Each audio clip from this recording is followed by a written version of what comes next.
इस कारण उसका पति और पुत्र सुबह देर से जागते थे और इसी बीच रानी यामिनी अपने पुत्र केशव को लेकर गुप्त सुरंग में प्रवेश कर जाती। पुत्र केशव की दीर्घायु और रक्षा हेतु वरदान प्राप्त करने की कामना से रानी यामिनी ने कुछ ब्राह्मणों के साथ मिलकर गुप्त सुरंग लोक में तांत्रिक साधनाएं करने का निश्चय किया। यामिनी अपने पुत्र केशव को गोद में लिए उस गुप्त सुरंग में प्रवेश करती है। उनमें से एक रानी का एक विश्वसनीय पंडित देवदत्त बोलता है कि रानी ये मार्ग इतना आसान नहीं है। तो रानी बोलती है कि कोई बात नहीं पंडित जी, मैं अपने पुत्र, परिवार और अपनी प्रजा के लिए और राज्य की रक्षा के लिए कुछ भी करने के लिए तैयार हूँ। भैरव, ये मेरा पुत्र है, मेरा वंश है, मेरी आंखों का तारा। इसे कोई आंच नहीं आने दूंगी। वंश आगे बढ़ाना है, राजगद्दी बचानी है। आज गद्दी बचानी है, इसके लिए मैं राजपाट छोड़ दूं, शत्रु से लड़ पड़ूं, या फिर रात दिन साजिश रचूं। वो अपने पुत्र को देख के बोलती है, यह निशांतगढ़ का ऐसा गुप्त सुरंग जिसे कामिनी खजाना सुरंग कहा जाता है। पुत्र, ये सब मैं तुम्हारे लिए कर रही हूँ।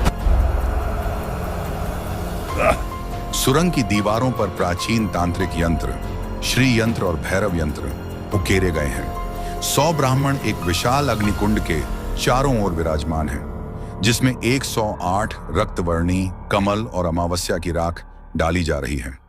रानी यामिनी एक विशाल तंत्र साधना यज्ञ के लिए पूर्ण रूप से तैयार थी।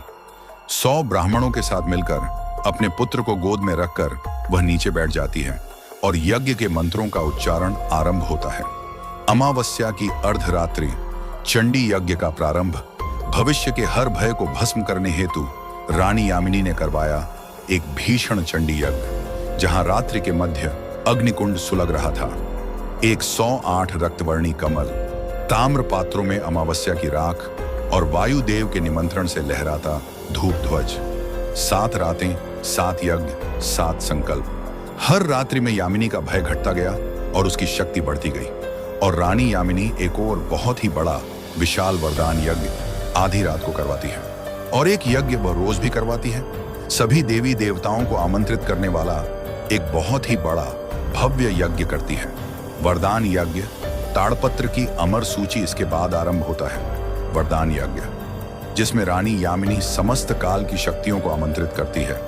इस यज्ञ में वह अनेक वरदानों को एक के बाद एक नाम सहित लंबी सूची में ताड़पत्र पर लिखती जाती है ताकि सब कुछ याद रह सके। वरदानों का प्रतीकात्मक महत्व, प्रत्येक वरदान यामिनी के उद्देश्य, राज्य, वंश और भय को हराना से जुड़ा होता है। उदाहरण के लिए वज्र जैसी त्वचा, यह न केवल शारीरिक सुरक्षा बल्कि मानसिक दृढ़ता का प्रतीक हो सकता है। सौंदर्य और यौवन, यह यामिनी की आंतरिक शक्ति और आत्मविश्वास को दर्शाता है, जो उनके नेतृत्व को और प्रभावशाली बनाता है। 50 संतानोत्पत्ति, यह उनके वंश की निरंतरता और राज्य की स्थिरता का प्रतीक है। प्रथम, रक्षा वरदान, जैसे कवच कुंडल, मृत्यु का भय न हो। द्वितीय, राज्य रक्षा शक्ति, रणनीति, बुद्धि, सैन्य शक्ति। तृतीय, आध्यात्मिक शक्ति, स्वप्न नियंत्रण, यौवन, भविष्य दृष्टि।